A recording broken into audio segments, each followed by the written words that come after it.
Hola, soy Leslie Sánchez y en este video voy a hablar sobre pobreza, desigualdad y América Latina. Y esto bajo un análisis un poquito más sobre la teoría de la dependencia. Se escogió América Latina porque es la región más desigual del planeta desde los años 80 y el 37% de los ingresos van al 10% de la población y el 13% del capital pues va al 40% de los habitantes de América Latina. Entonces claramente hay un problema grave de desigualdad y repartición de recursos. El primer tema a abordar es la pobreza. Entonces, este problema social es una gran tendencia en la sociedad moderna y pues se puede decir que es consecuencia de la relación entre sociedad, Estado y el mercado internacional. Muchos autores concuerdan en que es consecuencia de la sociedad moderna bajo la estructura capitalista y que hay ciertos tipos de agravantes, como lo es la corrupción, la desigualdad, el crecimiento desmedido de la población. Y este último es muy importante porque si hubo una gran cantidad de ingresos y una buena distribución de ellos, en cuanto empezó a crecer desmedidamente la población, se tuvo que haber hecho una gran inversión en capital humano y urbanístico. Entonces, pues claramente los países como América Latina no han sido capaces de dar respuesta y pues eso resulta en millones y millones de personas en estado de pobreza. La pobreza también es una limitante para el desarrollo tanto personal como social. Entonces hay ciertos como factores que sea uno o sean muchos, pues limitan el desarrollo de un sector poblacional y pues por lo tanto impactan en la sociedad. Estas limitantes pues son factores educativos, económicos, de seguridad social, de vivienda, como la pobreza también eléctrica, la alimentaria, la de salud. Hay muchísimos aspectos que abarca la pobreza y pues prácticamente este problema social es que una persona, una sociedad, un grupo no tiene la capacidad de cubrir sus necesidades básicas. También se explica como que es un problema estructural, entonces hubo momentos en los que sí se tenía el capital para hacer las inversiones, y las metas, que fue como por ejemplo los objetivos del desarrollo del milenio, que pues ciertas personas lo consideran como el movimiento contra la pobreza más exitoso de la historia. Sí hubo cambios muy muy grandes, más que nada sobre la pobreza extrema, que es las personas que viven con menos de $1 al día, y pues en todo el mundo sí hubo grandes avances y pues en general sí se vieron pues grandes cambios y fuertes beneficios de estas metas, ¿no? Pero ahora hay un gran problema que es el COVID-19 y no hay que ser un genio para saber que es un gran reto. La CEPAL también lo mencionó muchísimas veces que para Latinoamérica va a ser sumamente difícil salir de esta crisis y pues ahora vivimos la realidad, ¿no? Es pues exactamente esa. En un sentido práctico, vivir en pobreza y pobreza extrema implica no tener pues las necesidades básicas, como ya decimos.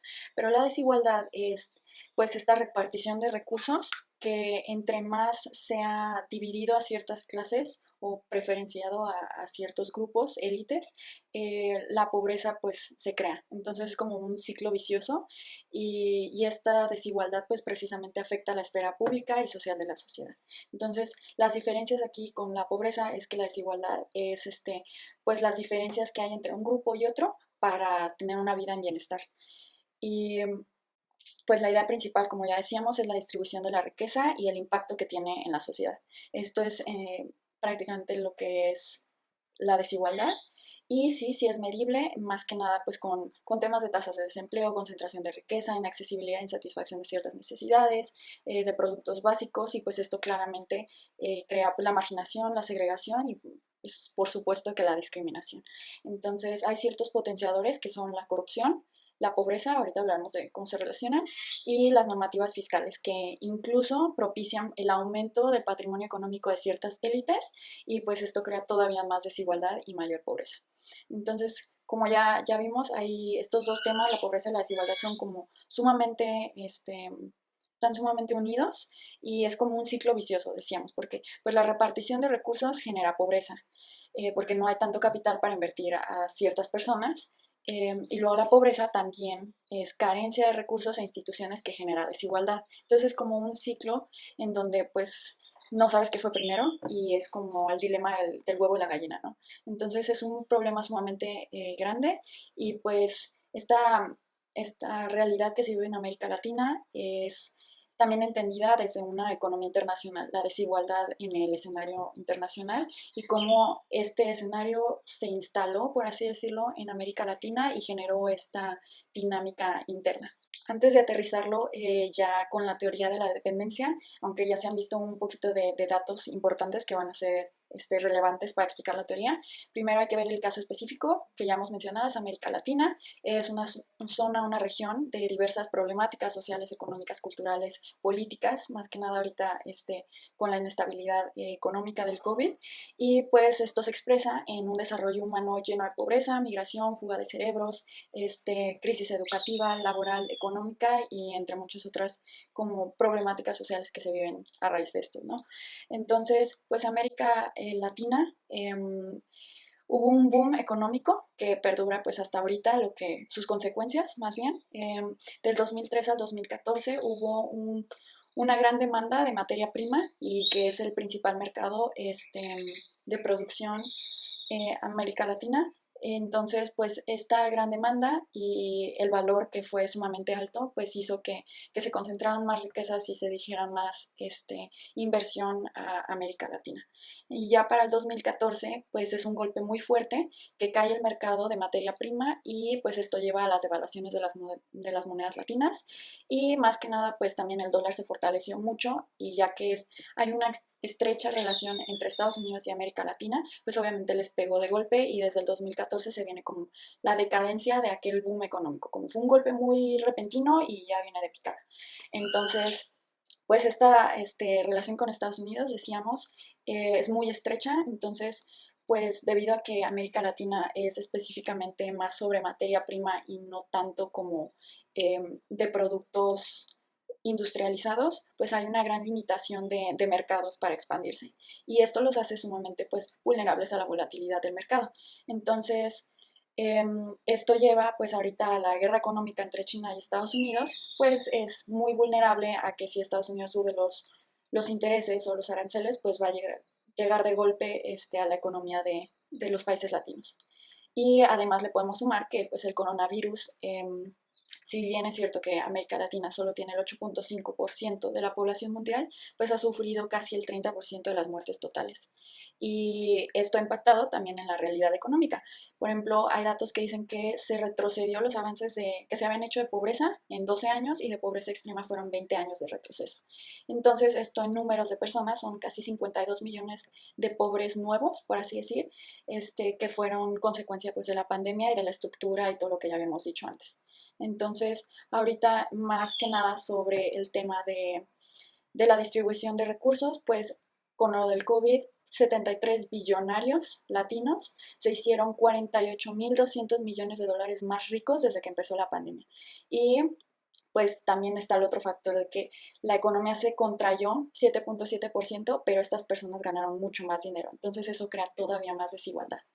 Y ahora bien, pues esta mala distribución de riquezas y problemas estructurales del sistema económico interno de un país, pues se puede, como ya hemos dicho, explicar de que la situación internacional pues llevó al Estado, al momento, a los estados latinos, a lo que hoy se ve. Entonces, la teoría de la dependencia habla más que nada sobre cómo ciertos países están sometidos al desarrollo y la expansión de otros. Entonces, es una relación de explotación y dominación que ha sido histórica. En el caso pues, de Latinoamérica, pues es precisamente las influencias latinas, europeas, que llegaron y fue de origen colonial. Estos países periféricos son prácticamente como sumisos o muy limitados por los países centrales, como son las potencias que pueden ser Europa, China o Estados Unidos en el caso de América. Esta teoría surgió en los años 60-70, mientras estaba pues la guerra bipolar entre Rusia y Estados Unidos. Y pues ya prácticamente sobre sus supuestos, pues Dos Santos, que fue sociólogo político latino, hablaba sobre cómo las economías hay unas muy fuertes y someten a otras y las hace dependientes. Entonces es esta relación que comentamos y que también tiene ciertos, no solo es economía, sino también puede ser política, como las políticas de países más fuertes pueden limitar o el crecimiento de otros países. Entonces, en Estados Unidos de dominación que hablaba Dos Santos. En el caso de América Latina, pues vemos el ascenso a los 90, los primeros años de los 20, del boom económico que comentábamos, cómo se integró a la dinámica internacional y precisamente pues por la alta demanda de materia prima del 2003 al 2004 Y pues esta relación de división internacional del trabajo pues también se puede ver como ciertos países son más de materia prima, lo venden y reciben bienes industrializados. Entonces este es el ciclo que sigue la economía internacional.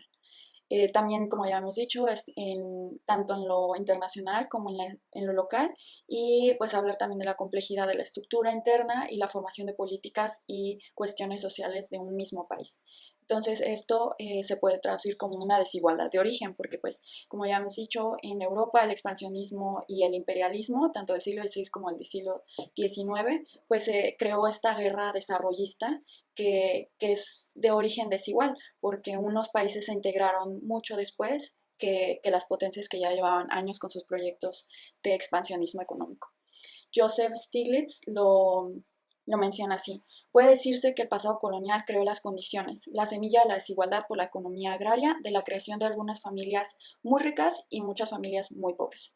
Entonces ya lo escribe como algo cultural que influyó ya en lo que vemos de problemas sociales y económicos y políticos en América Latina. Ahora, en conclusión, después de saber las definiciones de pobreza, desigualdad, la realidad que se ve en América Latina y la teoría de la dependencia, pues en conclusión podemos decir que las estructuras políticas que se mantienen pues solo sirven para perpetuar esta desigualdad y esta pobreza que se vive hoy en día en América Latina, y de querer superarse pues sí debería de haber un gran compromiso, por lo menos con los ODS, por ejemplo, eh, y pues para llevar este cambio de estructura de la dinámica de concentración de riquezas. No solo aumentar la economía de las personas menos favorecidas, sino que también pues darles cierto acceso de ciertas características que también pues influyen en su bienestar, que es como pues el acceso a la salud, la educación, a la electricidad, entre muchas otras características que también pues son parte de la identidad humana y del desarrollo personal y que después impactarían en lo social. Y considero pues bastante importante con estas metas pues el nacionalismo de vacunas que ya hemos visto por las potencias grandes, que como ya decíamos pues la teoría de la dependencia no es solo en características pues económicas, también pueden ser en políticas, y pues vemos que ahorita en Estados Unidos de las 210 millones de vacunas que se han aplicado, pues 151 van para Estados Unidos y el resto, pues el 60% de estas van a países de Producto Interno Bruto alto y que concentran solo el 16% de la población. Entonces, pues claramente estas políticas de intereses que tienen los países más ricos, más desarrollados, pues están limitando al resto de los países para afrontar esta crisis sanitaria global. Entonces, pues claramente sigue esta dinámica de la dependencia no solo económica, sino también política. Gracias por su atención.